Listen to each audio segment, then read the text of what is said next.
Yo, growing a business is kind of tricky right now. Supply chains are squeezed, tariffs and trade policies are dynamic, and cash flow, it's tighter than ever. You need clarity to come out on top. Without it, you risk falling behind. If only you could hop in the DeLorean and see the future, right?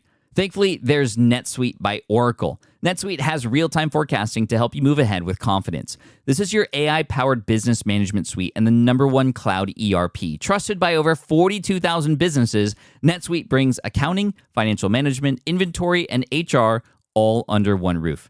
It's your single source of truth, giving you the data and control you need to move quickly. And with AI built in, you can automate the busy work and focus on strategy. NetSuite helps you see what's stuck, what it's costing you, and how to pivot fast. If I were running a business with a lot of moving parts, I'd use NetSuite for full control over everything. Tame the chaos with NetSuite. If your revenues are at least in 7 figures, download the free ebook, Navigating Global Trade, 3 Insights for Leaders at netsuite.com/SPI. That's netsuite.com/SPI.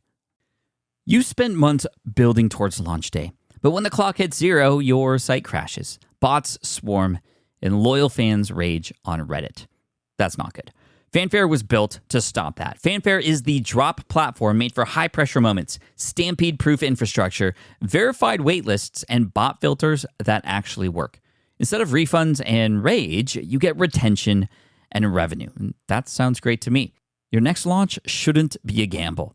Get Fanfare's 5-step hype drop playbook and learn how to bulletproof your drop at fanfare.io/playbook. Again, that's fanfare.io/playbook. Welcome to the Smart Passive Income Podcast, where it's all about working hard now so you can sit back and reap the benefits later. In 1999, he used to work at Toys R Us, and now he wishes he bought all the Pokemon cards. Pat Flynn. One thing that I think we all want to do is to improve our skills, which then can improve our output. But it can be very difficult because there are a million things we can do better. And I think a lot of us suffer from the bloat of absorbing content from all different places to try to improve all the different things all at the same time. And as a result of that, we go nowhere, or we just find that we're not making any improvements at all. And inspired by James Clear's book, Atomic Habits, where he talks about, the 1% improvement every day sort of concept, right? And that 1%, although it might seem small, it stacks over time and it starts to exponentially grow. And I think the same thing can happen when it comes to learning certain things. So my advice based on experience, and I'm going to tell you something from my real life that I have improved upon quite a bit that I was very, very not so great at the start. As an example here, and I'm talking about public speaking. Public speaking is something I've spoken about before here on the podcast, but to be specific with learning how to become a better speaker, there were a number of things that I did that I think we should all do, which is watch other speakers and see how they do what they do. I watched a ton of TED Talks just to learn what is compelling, what is engaging, what is not engaging, where do I lose focus when watching others, when do I gain focus and sit at the edge of my chair. These are all inputs that I could take in that I can then try to figure out how to do for an audience who's watching or listening to me. But very early on, I realized that as I wanted to do better the next time, every time I spoke on stage, I could consider, okay, here's the entire set that I did, and here are all the things I did wrong. I'm going to try to improve all of them. And I found that by approaching it that way, it was very difficult to, A, just get better because there were so many things and it was harder to learn and harder to focus. But B, it was just difficult to measure. So what I ended up doing, which again is sort of mapped out inside of James Clear's book, Atomic Habits, was simply choose one thing that I was going to focus on, learn everything I could about, and then execute on the next time I get on stage.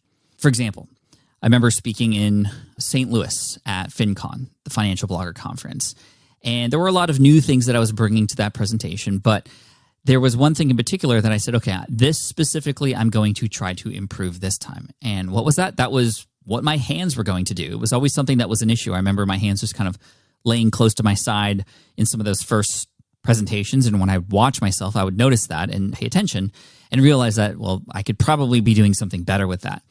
So leading up to this event in 2013, I decided that I was going to focus on my hands. So what did I do? I watched other speakers and just saw what they did with their hands. I didn't take a training for what do you do with your hands during public speaking, but I looked up a lot of people who were teaching speaking to see if I could find anything related to what do you do with your hands. And there was some material both on YouTube and in books about that. Very simple to find, actually. Then I reached out to a speaking coach who then I asked specific questions about related to what do we do with our hands.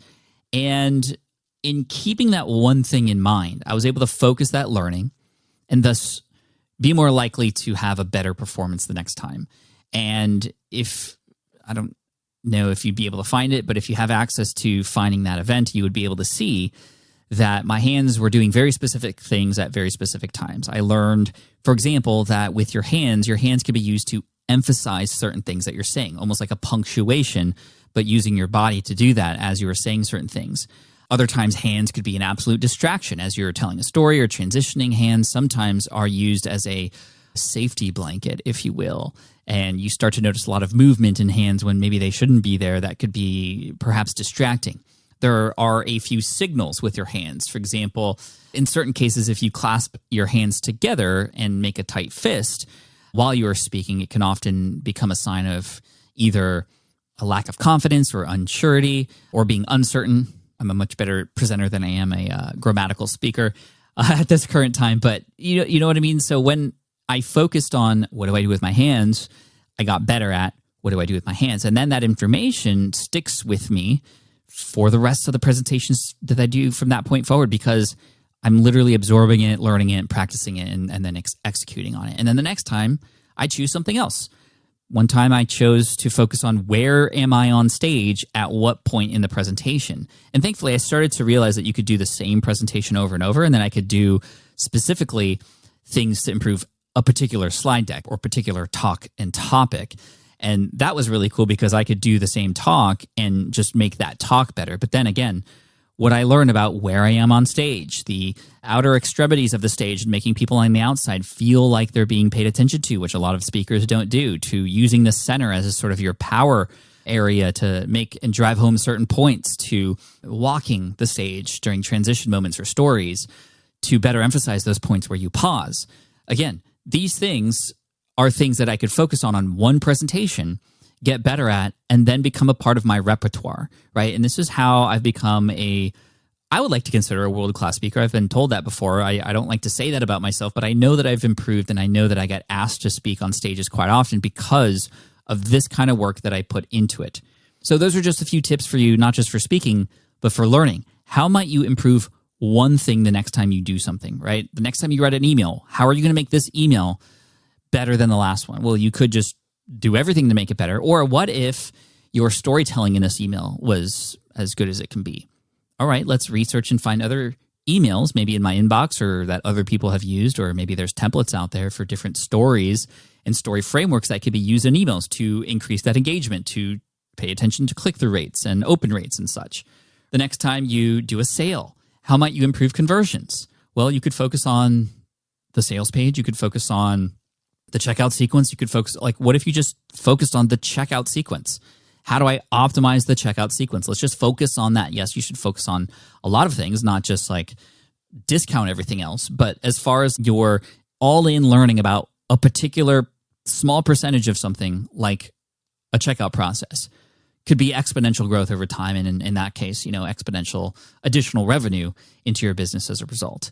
And so, again, I'm just encouraging you as you move forward here into the end of the year and into the start of 2023, if you do something over and over again, like present on stage or send emails or create YouTube videos or create podcast episodes, pick one little thing for the next iteration that you can learn about and improve upon.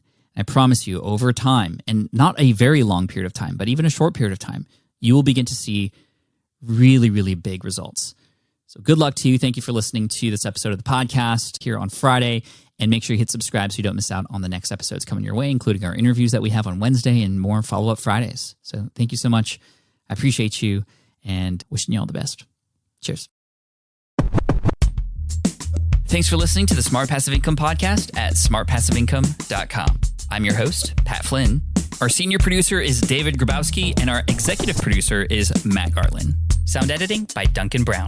The Smart Passive Income Podcast is a production of SPI Media. We'll catch you in the next session. Look, I get it. You want to grow your business, but trying to sell to hundreds or even thousands of people gets very exhausting very fast. But what if you could sell at scale with a simple, powerful quiz? Score App helps you sell to more people without adding more to your plate. You build a quiz or assessment that your audience actually wants to take. Then they answer a few quick questions and get a personalized result right away. It shows them where they're at and what they need to do next and how you can help. And you build huge amounts of trust before you make even a single offer. No hard sell, no chasing leads, just value at scale.